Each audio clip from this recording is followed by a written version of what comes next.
Olá, gente. Shalom, shalom a todos. Bom dia, então. Bom dia, Juliane, Simone, pessoal que está acompanhando pelo YouTube também.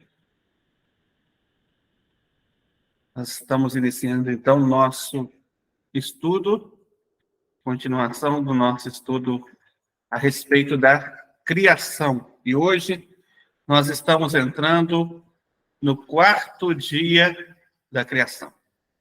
Quarto dia da semana da criação. Nós já vimos aqui que Hashem fez muitas coisas. Primeiro, ele fez tudo. Ele criou todas as coisas. E, subsequentemente, ele foi organizando as coisas a qual havia sido criado no princípio de tudo. Agora está numa etapa desse processo, ele se dá uma certa organização. A gente vê que existiria a luz primordial no princípio. Essa luz primordial, ela existia no princípio. Só que essa luz primordial agora, né, ela ainda brilha, mas agora existirá também uma outra luz, a luz dos astros. A luz dos astros, finalmente, a gente vai ver sendo criada nesse quarto dia da semana, a luz astral. O pessoal que está acompanhando com a gente pelo YouTube também, a Ana Lúcia, a Bia, a Zilma, a Carla, a Solange. Então, a gente agora vamos estar vendo sobre como que esse nível de criação dos astros, ele se deu no quarto dia da semana. Na verdade, não é criação, né? Posicionamento. É uma questão de posicionar. A gente vai ver aqui. Então, vamos estar lendo o texto. Vamos continuar lendo o texto no qual nós paramos. E agora a gente está no versículo 14 até o versículo 19 do capítulo de número 1. Capítulo 1, versículo 14 até o versículo 19. Está escrito assim: Então Deus disse: que haja luzes nos céus para separarem o dia da noite e para marcarem os dias, os anos, as estações. Essas luzes brilharão no céu para iluminar a terra. E assim aconteceu. Deus fez as duas grandes luzes, a maior para governar o dia, a menor para governar a noite, e fez também as estrelas. Deus pôs essas luzes no céu para iluminarem a terra, para governarem o dia e a noite, e para separarem a luz da escuridão. E Deus viu que o que havia feito era bom. A noite passou, veio a manhã, esse foi o quarto dia. Então, gente, vamos falar, continuando aqui, nós vemos que Deus, no quarto dia, ele cria o quê? Ele cria o Sol e a Lua, os planetas, as estrelas. Aliás, no quarto dia, ele criou tudo que nós estamos falando aqui no primeiro dia, né? Só que agora ele vai colocar tudo nos seus respectivos lugares. Ele vai fazer com que as esferas celestiais estejam finalmente assumindo a posição e brilhando. Deus disse, então, que haja luminares no céu para separar entre o dia e a noite. E depois, após a primeira semana da criação, né, esses luminares, eles vão estar fazendo essa separação devida. Logo na primeira semana da criação, o que acontece? Você tem a luz primordial. Ainda à noite, ela não era totalmente escura. À noite, ela tinha uma luz muito forte. Essa luz forte, ela só foi interrompida, na verdade, quando Adam Arisham, ele experimentou da fruta. Então, naquele dia, essa luz primordial que ainda existia, ela foi retirada do mundo. E com isso, finalmente, as pessoas poderiam identificar o que é uma noite de verdade, quando tudo ficou escuro. Até Adam, o Midrash diz que Adam, ele pensou que o mundo, por exemplo, pensou que era a morte, pensou que ele tinha morrido. Eu sei que ele pensou, será que é isso que é a morte? Porque a gente disse que quando é o começo do tudo eu morreria. Então, de repente, eu morri. Aí então, o chefe fala, não foi isso, você não morreu ainda. Ainda você não morreu, né? Então, a partir desse momento, nós vemos que, nesse início, mesmo com os astros sendo posicionados, ainda essa luz primordial, ela brilhava. Segundo o Kehut Humash Bereshit, do Rebbe de Lubavitch, onde é afirmado isso. Lá em Likutei Sirot, no volume 15, na página 9, Likutei Sirot vai dizer o seguinte aqui para a gente. Vai dizer que o que significa a frase ser sinais, né? Porque o texto diz o seguinte, que eles serão sinais para marcarem dias, anos e estações. Sinais, ele vai ter uma parte positiva e uma parte negativa. Primeiro, existe a parte negativa, a gente vai estar abordando aqui primeiro. Então, o Likutei Sirot do Rebbe, o Rebbe vai dizer o seguinte, olha, eles serão para sinais, significa que eles terão eclipses. E esses eclipses, eles indicam que quando um eclipse acontece, ele é um tempo de punição. O eclipse, na verdade, não traz para os seres humanos algo positivo, mas ele traz consequências negativas. Traz energias que vão influenciar a vida dos seres humanos de uma forma muito negativa. O eclipse acontece por alguns motivos. Qual o motivo que o eclipse acontece? Qual um desses motivos que o eclipse acontece? O motivo principal é que as pessoas estão fazendo coisas que não são positivas na vida. Então, elas acabam colhendo os decretos sobre essas reações negativas. Mas a misericórdia de Deus sempre prevalece. Ela sempre prevalece no fim. Na grande finalidade e objetivo é que o ser humano, quando há o eclipse, o ser humano faz o seguinte. Você pega, faça uma análise sobre a sua vida, analise a sua vida, faça techuvá, retorne a Hashem, faça vidui, faça confissão e mude de vida, ou seja, melhore, refine-se.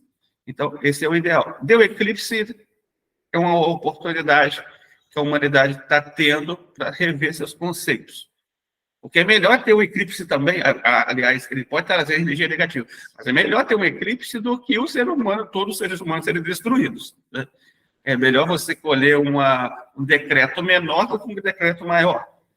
Essa seria a consequência disso. Aí, nós vamos ver o seguinte, que o Kehut Humash Bereshit, ele vai trazer a continuidade, ele vai dizer, olha, os luminares também eles servem para fixar as datas, e agora a gente vai estar vendo a segunda interpretação sobre o que é sinais. E o Rebbe também traz essa fonte. Todas as duas são trazidas pelo Rebbe. Ele vai dizer, olha, tem essa parte negativa, mas tem uma parte positiva. Qual que é a parte positiva de sinais?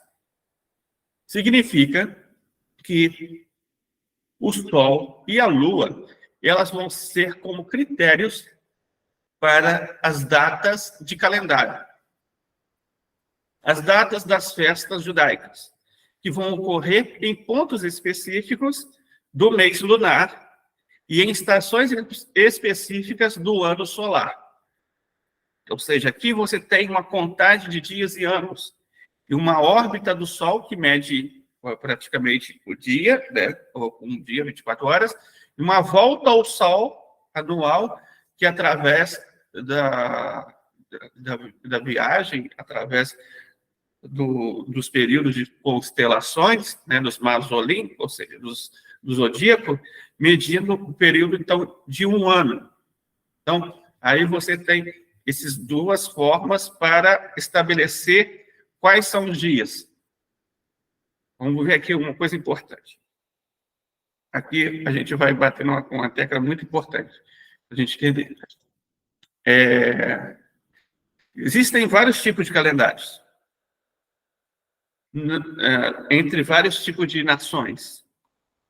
Mas o calendário da Torá, ele é um calendário que é lunisolar. Sim, ele não é lunar. Ele não é lunar. Ele não é solar. Ele é lunisolar. Ele leva em consideração as duas coisas, tanto o Sol quanto a Lua. Ambos são levados em considerações. Calendário lunar é o calendário da Hégira, dos muçulmanos.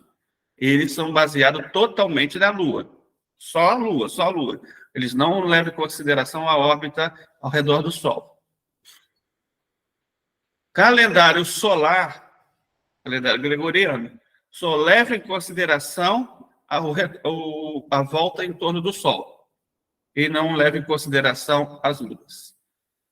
Mas, quando nós falamos da Torá, ambos têm que ser regulados como forma padrão para cálculo dos dias. Isso por quê? Vamos explicar. Se fosse levar em consideração só a Lua, alguns anos, algumas festividades que são fixas pelo calendário hebraico, como Pêssah sempre tem que cair em 15 de Nissan, ocorreria o problema de alguns anos Pêssah não cair em 15 de Nissan e tem que cair exatamente em lua cheia. Poderia ocorrer esse problema.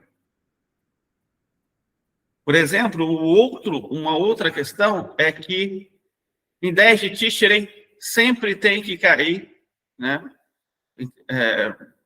Você 10 dias após o Rosh Hashanah sempre tem que cair o Yom Kippur. Poderia cair outro dia, se fosse levar em consideração só a Lua. Então, exatamente por isso que não é somente a Lua que regula o calendário, mas leva-se em consideração Sol e Lua. Sol e Lua igualmente. Então, é muito importante nós entendermos esse ponto. Então, aqui, você vai ver o seguinte. Você vê o seguinte, que você precisa contar não somente a Lua, os meses lunares, mas também os meses solares. Há um erro muito grave entre alguns ramos do adventismo. O adventismo em si é um erro, né? A gente sabe disso. Mas existe um erro mais errado ainda deles. Eles instituíram, tem um ramo dos adventistas, e essa teoria é uma teoria adventista, tá? Tem gente que vende ela como se fosse uma teoria judaica, mas isso é coisa de messiânico. E eles falam do sábado lunar. Essa teoria diz que a cada 7ª lua é um sábado. A cada 7ª lua é um sábado. Eles estão levando em consideração apenas um calendário lunar. Sem esquecer que o calendário hebraico não é só lunar, é lunisolar. O Shabat sempre foi o 7º dia da criação, como hoje nós vemos. Ele nunca mudou durante a história. O povo judeu é o único povo na história da humanidade que consegue guardar todos os registros. O povo judeu tem um registro do dia em que Adão foi criado. Tem o dia e tem a hora em que Adão foi criado. O povo judeu tem o dia em que Abel morreu. O povo judeu tem cada registro minuciosamente guardado. E todos esses registros, eles provam que exatamente o Shabat, ele sempre teve na ordem da semana que ele tem hoje. O Shabat, na ordem da semana que nós temos hoje, ele não é uma invenção do cristianismo, tá? Ele sempre foi isso. Esse 7º dia semanal, sempre foi o 7º dia semanal, independente de qual lua fosse cair. Porque aqui, quando nós falamos de dias das semanas, nós estamos falando em regulação em torno do Sol. Quando nós estamos falando em dia do mês, aí sim nós estamos falando em regulação da volta da Lua. Então, a Lua, ela influencia o quê? Dias dos meses. Os dias dos meses vão ser sempre 29 ou 30 dias. em torno do ano, ou seja, os dias semanais, 7 dias semanais, sempre vão ser 7 dias semanais, porque o que é levado em consideração é o Sol. Ambos, a gente coloca aqui ambos, olha, Sol e Lua são importantes, e não só Lua, nem só Sol. Ambos são importantes para levar e fixar os calendários. Existe um período de tanto em tanto tempo, alguns anos que nós chamamos de anos embolísticos. Esses anos embolísticos, o pessoal chama aí de bissexto, e você tem que acrescentar um mês extra, um 13º mês. Sim, isso é fixado de uma forma e sempre foi fixado assim, desde o começo do calendário judaico, dessa maneira. Nós entendemos como isso funciona. Então, a ideia que algumas pessoas têm do sábado lunar, tá? Essa ideia não tem nada a ver com o judaísmo. Tá? A ideia do sábado lunar não tem nada a ver com o judaísmo. Não tem nada a ver com Torá. De onde vem essa ideia? Vamos falar agora. A ideia que as pessoas têm do sábado lunar, elas vêm dos druidas. Os druidas, eles tinham o sétimo dia de cada lua, e eles chamavam de Black Sabbath. Sim, o mesmo nome da banda de rock. Black Sabbath, o sábado. O que eles faziam? Eles faziam os conventículos nessa época. O que era um conventículo? Uma reunião de bruxos. Era o 7º dia em que eles reuniam para fazer e reunir todos os bruxos e feiticeiros que se tinha então na Islândia. Assim, os druidas, eles fixaram a sua fé, a sua forma de se relacionar. Essa foi a ideia, então, do Black Sabbath. Então, a ideia é que os adventistas copiaram, esse outro ramo do adventismo copiou, não todos, mas esse outro ramo, né? O ramo que deu origem a alguns movimentos messiânicos, que apoiam a ideia do sábado lunar, não tem a ver com o sábado da Torá, mas com o sábado pagão. O sábado pagão que os druidas criaram. Então, quando a pessoa está comemorando o sábado lunar, ela está copiando o paganismo para ela. O sábado da Torá, o Shabat da Torá, sempre foi no início do 6º dia, no fim do 6º dia da semana, no pôr do sol do 6º dia da semana, até o pôr do sol do 7º dia semanal, normalmente. Independente de qual lua caísse nesse dia. Independente de se seria o 6º dia de cada lua, ou 2º dia de cada lua, a lua fixa os meses. Os dias mensais, não os dias semanais. É importante nós entendermos isso, porque existem muitos erros que as pessoas copiam e estabelecem por aí, e isso cai dentro do nível de criar uma nova Torá. Isso é proibido pela Torá. Tá? A Torá proíbe alguém criar uma teoria que, em si, não é fixada. Então, vamos lá. Continuando, então.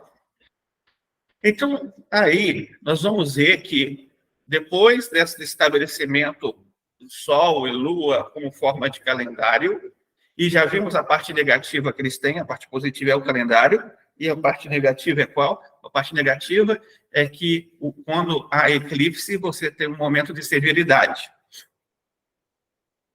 Então, aqui, por fim, esses luminares, eles vão servir para também uma terceira coisa, iluminação da Terra. Eles vão servir para iluminar a Terra.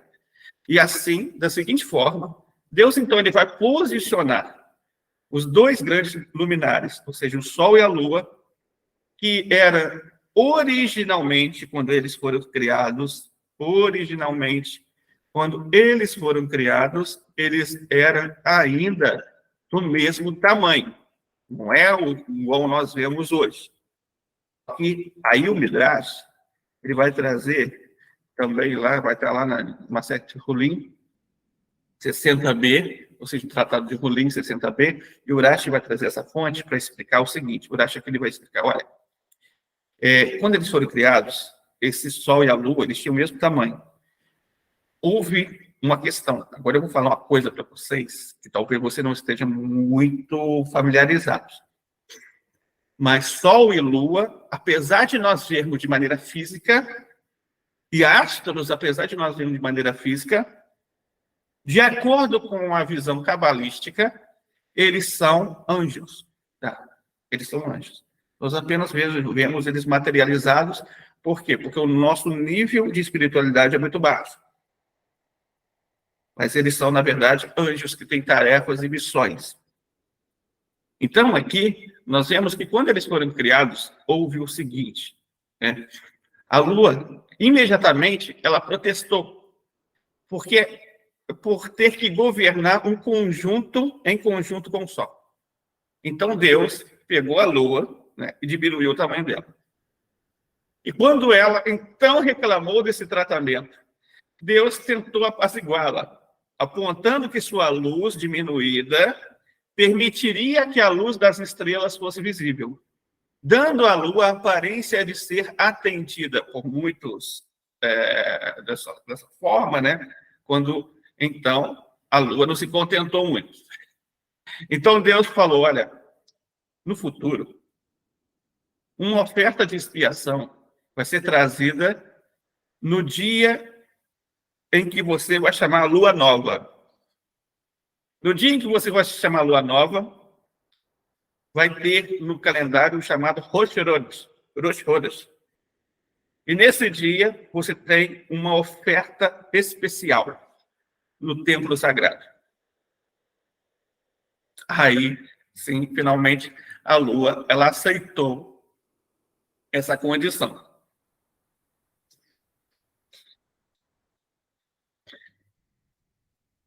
Aqui, essa glória diminuída da Lua, ela é passageira. Ela não é algo que vai durar para sempre. Mas ela é apenas uma etapa. No futuro, na era messiânica, a Lua novamente ela será tão grande quanto a luz do Sol. Porque as gerações elas já vão estar dentro de um padrão, de um nível espiritual tão elevado, mas tão elevado, que esse aumento não vai se tornar prejudicial. Não absorveremos mais negatividade, e a negatividade já vai estar sendo tirada do mundo. Então, nesse período, você vai poder, então, viver de uma forma mais especial. Então, Deus, aqui, né, ele vai designar a luz maior, o Sol, para governar o dia, a luz menor da Lua para governar a noite, acompanhado pelas estrelas e os planetas. Os planetas, então, foram colocados no céu, junto com a luz emitida por elas, tornando, né, sua luz imediatamente visível na Terra. Embora, naturalmente, levasse muitos anos para que essa luz a alcançasse, onde necessariamente a luz parecia brilhar de estrelas que já haviam se extinguido. Deus, então, ele coloca no céu para iluminar a Terra, para governar o dia e a noite, para fazer separação entre luz e escuridão. Deus viu que isso era bom. No entanto, Urashi, ele vai trazer um comentário aqui. Olha só, importante isso. Urashi diz o seguinte: Urashi diz que, apesar do Sol e a Lua serem bons, serem coisas belas, ele influencia diretamente na saúde de crianças, na saúde infantil. Ele é uma influência muito grande. Dependendo de qual período a Lua tiver e qual período o Sol praticamente tiver, sim, o Sol também tem seus períodos, não somente a Lua, tá? A gente, por exemplo, estamos no ano de Haeckel, duas coisas acontecem. Primeiro é o ajuntamento do exílio, né? Então, em Haeckel sempre é comemorado como ajuntamento do exílio. O segundo é o ponto em que o Sol chega, no qual ele foi criado originalmente. Então, aqui a gente está dentro de duas fases do Sol. O Sol também tem suas fases, não somente a Lua. Existem períodos que são mais saudáveis para as crianças. As crianças, geralmente, na grande maioria, né? Elas têm o quê? Elas têm uma fenda nos olhos. Aliás, pelo contrário, elas não têm essa fenda nos olhos. Perdão. Elas não têm essa fenda nos olhos. Elas não têm um bloqueio da espiritualidade. Esse bloqueio só é adquirido mais tarde. Assim, entre 7 e 8 anos, nós adquirimos ele. Mas as crianças menores de 7 anos, elas não têm esse bloqueio ainda. Então, elas têm uma conexão com a espiritualidade muito grande. Isso é positivo, sim, mas isso não pode ser não tão positivo também, porque elas estão à mercê de, muitas vezes, a energia que é passada através dos astros. Elas podem absorver isso de uma maneira um pouco negativa. Então, é importante entender isso. Vamos lá. Então, essa fenda é dada aos 7 anos de idade, então nós temos um bloqueio e não recebemos a negatividade tão grande dos astros. O que pode ser feito? Existe alguma medida? Existe alguma medida, pode ser feita. Os pais, até a idade de 12 anos para a menina e 13 anos para o menino, os pais são totalmente responsabilizados por tudo dos filhos. Tá? Depois dessa idade, toda a responsabilidade diante das leis recai sobre os filhos. Então, a maneira que se tem de proteção para os filhos é cumprir as 7 leis universais. Quando você cumpre as suas 7 leis universais, você faz com que esse nível de espiritualidade, com que eles absorvem bem rápido, né, eles estão expostos, possa ser circundado por um bloqueio de uma forma, uma proteção divina, através da proteção que os mandamentos, ao ser cumpridos, trazem para o mundo. Então, você vai trazer isso para o seu ambiente, para a sua família, para a sua casa. Então, cumprir as 7 leis não é coisa só para você. É uma coisa também para aqueles que não têm ainda essa parte ainda de ser responsabilizados pelos atos deles. Você, cumprindo, você protege eles. É importante nós entendermos isso. Na verdade, é cumprir mitzvot. Como as nossas mitzvot ordenadas são as 7 leis e suas ramificações, quando nós cumprimos as 7 leis e suas ramificações, nós fazemos isso. Os judeus fazem o mesmo quando eles cumprem as 613 para eles. Então, cumprir mitzvah, ela traz essa proteção. Importante isso. Então, aqui, nesse dia de hoje, nós estamos trabalhando sobre aquilo que nós aprendemos ontem ainda. Nós estamos ainda falando sobre o amor a Deus. E o amor, ele vai ser um assunto central nessa relação entre Sol e Burro aqui. Porque Deus aqui, mais uma vez, ele está estabelecendo a dualidade na criação entre masculino e feminino, entre doador e receptor. Ao criar os astros, principalmente os astros luminares, como um mecanismo de radiação e reflexão. Um irradia luz, o outro reflete. O Sol irradia luz. A Lua, ela reflete a luz do Sol. Então, ele pretendia, desde o início, que houvesse um luminar maior, sim, e um luminar menor. Mas, como ambos, eles são componentes necessários para a criação, nenhum deles é superior ao outro, das perspectivas de Deus. Ambos são grandes luminares. Ambos são imprescindíveis. Ambos são importantes. Ambos desempenham funções que se completam. Ainda assim, no contexto da criação, há então uma superioridade do doador sobre o receptor.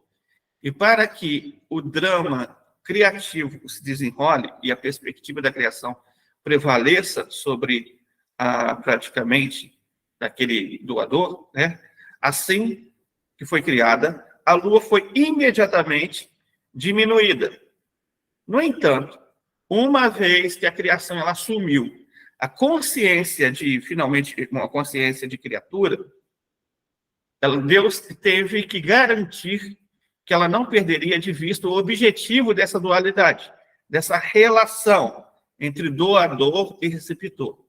E a reunificação final dos elementos e reflexo da criação fez apaziguando a lua, concedendo certos aspectos dessa grandeza, e da mesma forma, ofertando, né, um dia especial, do qual a lua, de certa maneira, seria lembrada, a lua nova, de primeiro dia de cada mês. Então, é um lembrete que tanto o sol é importante, quanto a lua é importante, e ambos se completam. Podemos dizer que a lua aqui, ela cometeu, ou ela acabar se voltando, né, um pouquinho contra o Criador, porque ela não aceitou, de certa forma, a condição dela diminuída, podemos dizer que ela cometeu uma transgressão. E, com isso, o banimento da luz do dia, ele é o percussor. Ela tinha a luz do dia, passou só a iluminar a noite. Então, com isso, isso mostra um pouquinho a mesma relação que você tem no Jardim do Éden, que acontece com Adão e Eva, como a gente vai ver mais adiante. Então, o Sol e a Lua, eles refletem isso. A relação que deve se ter de amor entre um casal. Significa também que esse tipo de amor, ele não é um sobreposto acima do outro. Mas ambos, eles se completam. Por mais que possa parecer que, geralmente, o homem, ele irradia mais luz, tá? E que a mulher reflete essa luz do homem, por mais que possa parecer que seja dessa maneira, muitas vezes parece. No entanto, o âmbito dessa radiação da luz, que vem do homem de uma forma maior, não significa que a mulher seja inferior a ele, muito pelo contrário. A mulher é o apoio do reflexo. Sem o reflexo, não existe uma luz plena. Não existe um objetivo pleno. Então, a gente aqui está estabelecendo o princípio geral do casamento. O princípio geral do casamento, ele reflete o princípio do casamento da Lua e do Sol. Eles têm um casamento. E tem dois atributos aqui. O atributo da beleza, de Tiferet, tá? E o atributo de Hesed, da bondade. Mas você vai ver que, apesar desses atributos serem iguais, eles vão trazer, quando eles estão conectados juntos, isso é um eclipse, uma severidade. A ideia é o quê? O que é o eclipse? O eclipse significa que a luz e o sol estão acasalando? Não, não é isso. O eclipse significa que eles estão na briga ferrenha. Entendeu? Isso que significa. E quem recebe acaba sobrando para a gente aqui. Acaba sobrando para nós, da briga. Isso significa o seguinte, gente, não entra em briga de marido e mulher, que acaba sobrando. Briga de marido e mulher que acaba sobrando. No final, aquele que foi para separar leva uma panelada na cabeça. Aquele que foi para separar é o que sai prejudicado, né? O bom é ligar para a autoridade, falar para ir lá resolver as coisas. As autoridades vão lá e resolvem. Não é você. As autoridades que resolver. Mas, no geral, é o seguinte, o mais importante é nós aprendermos. É importante você doar numa relação. E é importante, numa relação, você receber. É importante cada um entender a sua função especial. A mulher não ser o homem, tá? Nem o homem ser a mulher. Isso, na nossa época, é complicado. Homens têm se tornado mulheres e mulheres têm se tornado homens. E aqui eu não estou falando de travesti ou de mudar de sexo, nada disso. Aqui eu estou falando algo pior, que mesmo a pessoa nem sabe. Os homens hoje, Tem homem que fala que é casado, que é macho, que é isso, tudo. Aí vai lá, se depila todinho. Aí vai lá, sempre está reparando a sobrancelha. Se comporta como se tivesse uma fragilidade muito grande. Isso é um homem se vestir de mulher também. Isso é um homem se vestir de mulher também. Não deixa de ser. Existem as mulheres que querem muitas vezes assumir o papel do homem. Só que quando você assume o papel do homem, o homem deixa de fazer o papel dele. Também tem que tomar esse cuidado. Eu sei que muitas vezes esse papel foi forçado, porque ela foi abandonada. Ou então ela tinha uma relação opressiva. Ela teve que se virar. Entendeu? A mulher é vítima nesse processo todo. Mas, ainda ela sendo vítima nesse processo todo, eu não estou falando na totalidade, não estou falando que isso é 100%, tá? Estou falando o que acontece na grande maioria das vezes. Ainda assim, ela tem que entender, olha, tem um papel especial. O papel especial da mulher, quando ela faz o trabalho dela, quando ela cuida da casa, ela cuida da família, ela pode ter um emprego normal, desde que ela não comprometa o cuidar da família. Ela pode ter um emprego normal. Mas se ela... a missão dela, tem que saber, a missão dela é cuidar de filhos, educar os filhos, ensinar os filhos e fazer da sua casa um ambiente de paz. Fazer da sua casa um ambiente de paz. Por quê? Porque quando isso não ocorre, o homem está comprometido com um problema, vai ter um problema. O sustento ele vem para casa e a paz no lar vem para casa, não é porque o homem sai para trabalhar. Não. Nada disso. Ele pode sair para trabalhar, ele pode ganhar um dinheiro, mas se a mulher não faz a função dela, sempre vai ter mais conta para pagar, sempre o dinheiro não vai dar. Sempre vai parecer que está faltando alguma coisa. Porque o sustento, a parnassá e a shalom bait, a paz no lar, só recai sobre um lar pelo mérito das mulheres, como afirma a Torá. Só recai dentro de um lar através do mérito das mulheres. Então, o homem ele tem que tratar muito bem sua esposa. Realmente, ele tem que tratar muito bem sua esposa.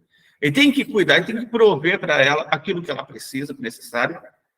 Ele tem que assumir o papel dele de ser aquele realmente que traz para o lar o sustento, ou seja, no sentido de prover para a mulher ter condições dela poder se dedicar ao lar.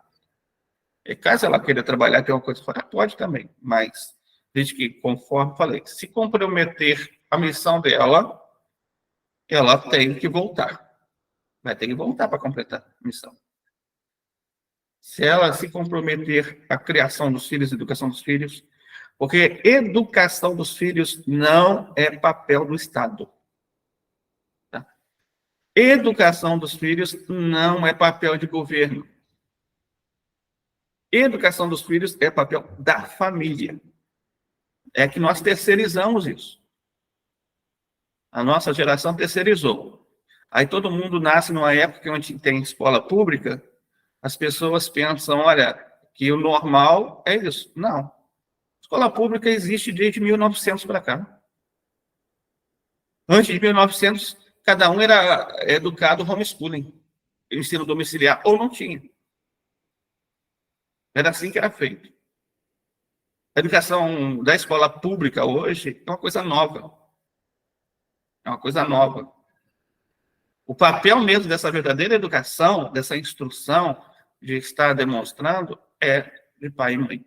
O pai mostrando os meninos como ser homem, a mãe mostrando as meninas como ser mulheres. Importante, muito importante. Cada um no seu papel, cada um dentro da sua função, para não ficar discutindo igual o sol e a lua aqui. Então, essa é a lição de hoje que nós aprendemos na leitura da Paraxá, aliás, da leitura do estudo de hoje, da criação. Agora a gente vai estar abrindo para perguntas. Se tiver alguma pergunta, só levanta a mãozinha.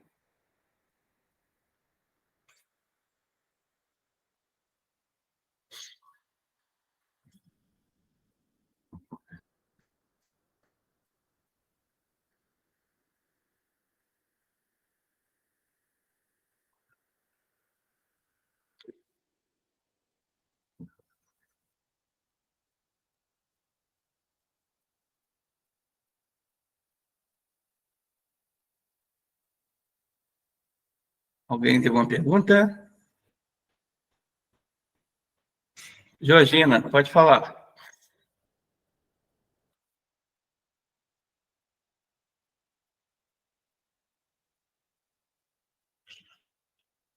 Acho que está fechado o áudio aí, Georgina.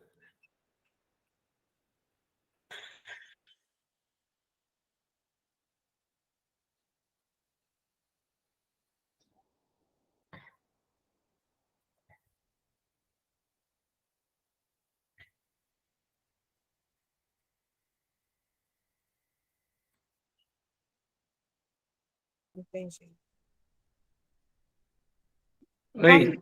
Esse negócio da depilação do homem é pecado muito grave sobre isso? É vestir de mulher.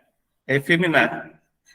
Pois é. Eu tenho um neto de 21 anos, ele para a depilação de todo o corpo dele. Eu já falei, mas não adianta. Já falei para ele que Deus vai cobrar dele, mas não adianta. Entendeu? Eu não sei mais o que eu faço com ele, não. Tem que compreender isso. Assim, a gente ensinando, muitas vezes eles não compreendem. Mas como é que eu faço então? Então aonde que eu Tomara que entro chegue no nisso? ponto que ele compreende. Hã? Tomara que chegue num ponto que compreenda que o homem tem que ser homem. Então, Eu já falei tudo, mas ele faz a depilação. Aonde que tiver pelo, ele arranca tudo. Eu não aguento isso, não. essa regra, ela só tem uma exceção, Georgina. Ah, ah, Quando é para propósitos de de fim operação, né? de operação, Ah, entendeu? então, Essa é a única exceção. Fora isso, o homem pode até aparar, entendeu? Os pelos do corpo, talvez, que geralmente a esposa pede para aparar, para um pouquinho, pode até aparar, mas ele não pode raspar para assemelhar a pele dele à pele feminina. pois ele não faz isso, ele faz mesmo, é igualzinho a pele feminina mesmo, entendeu? E não adianta, não. Aí o que eu fiz? Larguei para lá. Não tem jeito. Eu sou avó, entendeu? O pai nunca depilou, entendeu? Debaixo do braço, ele corta com tesoura, entendeu? Que ele é muito cabeludo. Mas nas pernas, no abdômen, ele não depila. O filho é esse desespero. Então tá bom, Marco. Obrigado. Nada. Geraldo, pode falar. Então, More, mas aí, que a dona Georgina está falando aí, eu acho que ela já cumpriu a parte dela, né, de falar, porque mudança mesmo é só quando a pessoa entende, né? Então não tem que ter a preocupação, fulano não muda, fulano não muda. Ninguém muda ninguém, só quando a pessoa se conscientizar. Então, no caso, entendo eu, ela fez a parte dela, né? É um ato de justiça, né? Porque ela está falando para a pessoa que aquilo não é certo, que isso aí já vem da parte do Eterno. Então, eu entendo assim. Agora, eu queria saber, uma pergunta que faz tempo que eu queria fazer, o senhor falou da mulher aí, aquela parte de Bereshit 3:15, qual é a explicação que se tem aí? Porque o cristianismo fala ali de uma mulher espiritual e descendente lá do Rassatã, no caso deles, que eles explicam, não é? Como que fica essa parte aí, Moro? Você está falando da Lame de Yud? É lá de Bereshit 3:15, 15, 16, 14, 15, uma coisa assim. E por inimizade entre a mulher, tal. Então, tem a Lame de Yud, que é a primeira esposa de Adão. Entendeu? Essa é a primeira. Ela foi formada, enquanto Adam Marichone foi formado do pó da terra, ela foi formada da lama. Ela é um Shindalet. Ela não tem vida igual nós temos. Ela é um Shindalet. Um estado intermediário. Não é nem anjo, nem humano. Assim como existem muitos assim. Muitos seres assim. Existem vários. Ela é um desses seres. O que acontece? Ela não tinha uma relação muito boa quando ela foi criada. Ela não completou ele. E ele não completou nela porque a essência dos dois era muito diferentes. Ela era osso duro de roer também. Ela queria dominar sobre ele. Entendeu? Ela queria governar ele. Ela queria mandar nele. E isso dificultou muitas coisas. Então, chega um momento em que Hashem vai e faz o seguinte, ele cria a mulher, chamada Havá. A partir da parte de Adão, ele faz Havá. Havá, então, aparece, e aí o Adão vai virar para ela e vai falar, olha, essa sim é osso dos meus ossos e carne da minha carne. Porque ela fala, essa sim. O texto literal está falando essa sim, porque a outra, essa não. A outra não. A outra não é. A Havá completou ele. A outra não completou. Tá, então, legal. Aí vai ter uma história seguinte. Vai ter uma história que essa a Lamiriud, ela se envolveu com Samer Mem, que é um anjo. O anjo mau. O anjo mau. O nome dele a gente não fala. Ele é um anjo muito elevado, entendeu? Ele tem uma espiritualidade muito grande. Então a gente não fala. A gente usa codinomes para ele, chama de O Satã, que é um codinome apenas. Não é o nome dele. Mas duas letras iniciais que ele tem é Samer, letra Samer, e letra Mem. SM em português. Então nós não falamos o nome dele, mas ela acabou se envolvendo. Então ela se tornou parceira nele, nesse atributo negativo que ele desempenha no mundo. Então ela se tornou parceira. Ela tem que cumprir, a Lame de hoje, ela tem que cumprir uma mitzvah, porque quando ela foi criada, no período que é Adão, ela foi criada e ela recebeu um mandamento de gerar e procriar. Só que ela nunca cumpriu esse mandamento com Adão, entendeu? Então, por ela nunca ter cumprido, e ela vive para sempre, tá? Porque ela não comeu do fruto, ela então, por nunca ter, digamos assim, eu vou falar, por nunca ter comido fruto, ela vive durante esse tempo todo. Então, como que ela completa essa missão dela hoje? Então, ela completa essa missão indo até as pessoas que fazem ato de Zera Levatalá, sêmen em vão. Pessoal, homem, rapaz, né? Ela vai. Com aquele sêmen em vão que a pessoa expeliu, ela pega daquele sêmen. Ela pega, coleta aquele sêmen. E com aquela coleta dela, ela tem filhos. Ela gera filhos. Então não existe sêmen em vão. O sêmen em vão que alguém faz gera demônios, tá? Para quem não sabe. Quem cria demônios são seres humanos, quando eles fazem sêmen em vão. Então, isso é bem específico. A pessoa que faz sêmen em vão, e esses filhos vão acompanhar ele para o túmulo, quando ele morrer. Esses filhos que ele criou. E é por isso que vai ter um sofrimento do túmulo mais duro para ele. Então, existe o perigo dessa prática por causa disso. Independente se é judeu, se não é judeu, tá? Com toda a humanidade. É algo para toda a humanidade aqui. Então, esse é o perigo, né? Existe outro também. Existe outro perigo. Esqueci de falar. As unhas, quando você corta, não deixar ela no chão. A negatividade da unha atrai ela também para o seu lado. Então, o bom, cortou a unha, é jogar para a água levar. Descarga, ou então na pia, entendeu? Ou então queimar. Pode queimar a unha também. A unha cortada, você junta ela tudo no papelzinho, né? Vai lá e queima ela. Pode fazer também, sim. Essas são as duas. Outro perigo que unha cortada, se uma mulher grávida pisar, ela perde o bebê. Então, existe esse outro perigo também. Então, tem que tomar um certo cuidado por isso. Ok. Amor, então quer dizer que a primeira esposa dele foi feita em separado, no caso, né? Foi. Ah, certo. Separado. Por isso que não deu certo. Não, entendi. Muito bem. Essa coisa da unha aí que o senhor está falando, eu achava interessante, porque toda vez que eu cortava, eu tinha uma cachorrinha, eu cortava as unhas, e era como o senhor falou, caía no chão lá, né? E ela ficava na espreita. Toda vez que eu cortava, ela corria lá e comia aqueles pedaços de unha. Eu achava interessante e curioso. Dizendo, Não tem sabor nenhum. a sua cachorrinha estava te protegendo. Entendeu? Ela estava te protegendo. Cachorros, vamos lá.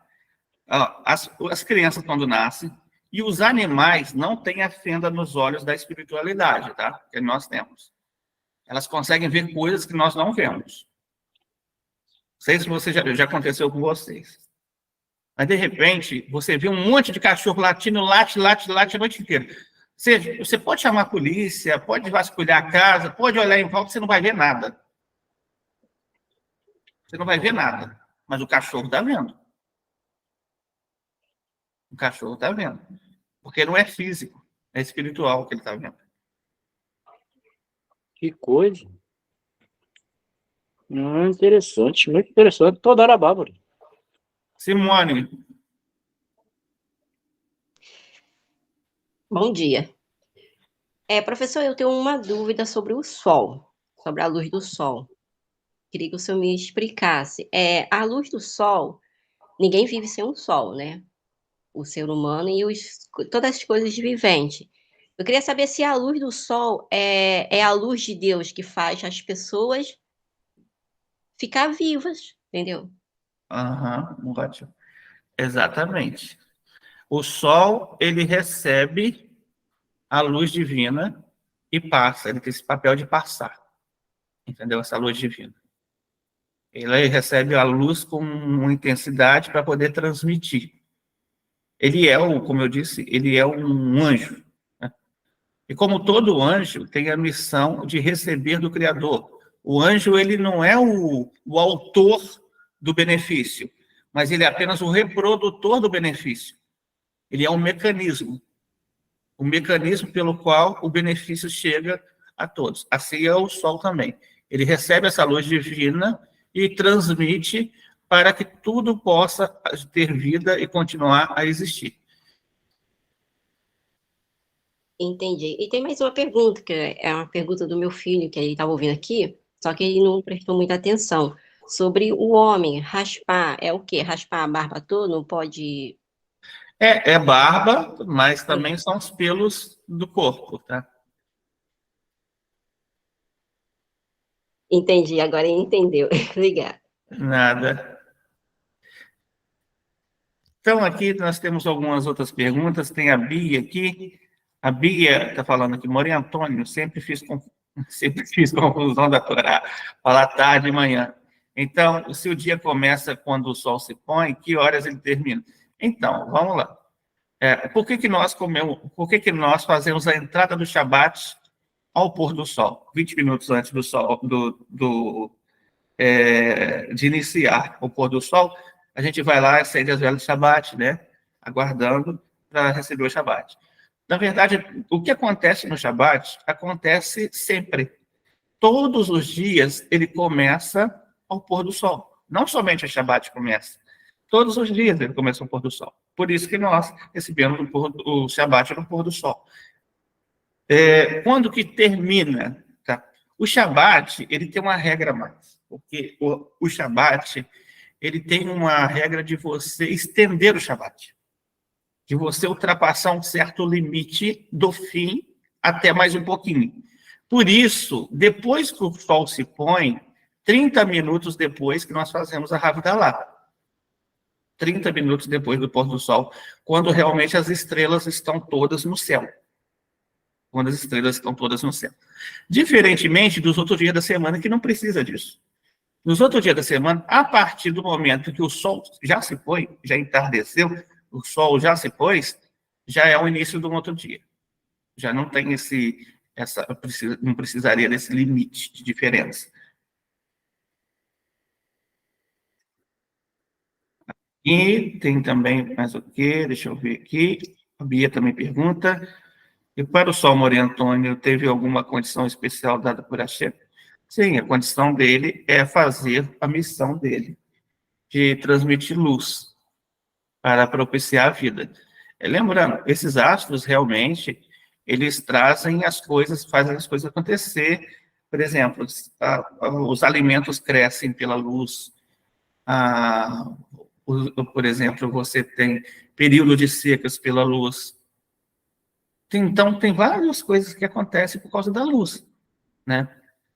Mas o problema é o seguinte, que algumas pessoas pensam que o autor disso é os atos. Não, eles só são transmissores. O autor de todo benefício vem de Hashem. E de todo malefício também vem de Hashem. Né? Você faz todas as coisas.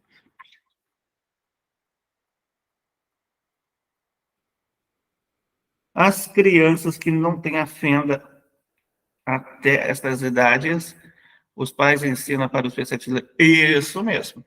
Nós temos que ensinar para eles as 7 leis para protegê-los. Ótimo, perfeito. E cumprir também as 7 leis. Não basta apenas ensinar, tem que cumprir também.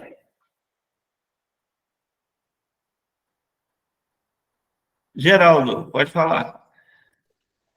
More, só para saber, não tem nada a ver com a aula aí. A moça que vai falar amanhã, ela já entrou em contato com o senhor? Já entrou em contato comigo. Ela passou a foto ontem, aí eu estou acabando de fazer o banner dela para a gente compartilhar nas redes aí. Ah, ok. Salomé, né? Salomé. Eu só queria falar, o senhor falou dessa coisa da fenda aí, que chega a uma certa idade que realmente desaparece. Realmente, eu me lembro que até os 9 anos, 10 mais ou menos, eu tinha uma percepção diferente. Às vezes eu sonhava com um negócio, 2, 3 dias depois acontecia. Às vezes eu falava uma coisa de manhã, quando era de tarde, a pessoa falou, você é adivinho? Você falou tal coisa e está dando noticiário no rádio.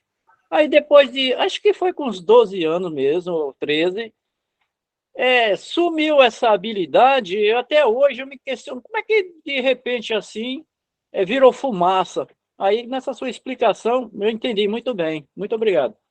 Nada. Então, gente, esse foi o nosso estudo de hoje. Foi muito bom estar aqui com vocês. Que a Shem possa dar uma ótima tarde, bom almoço para todos. Amanhã estamos de volta.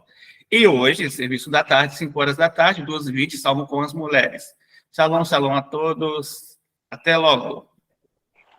Shalom a todos.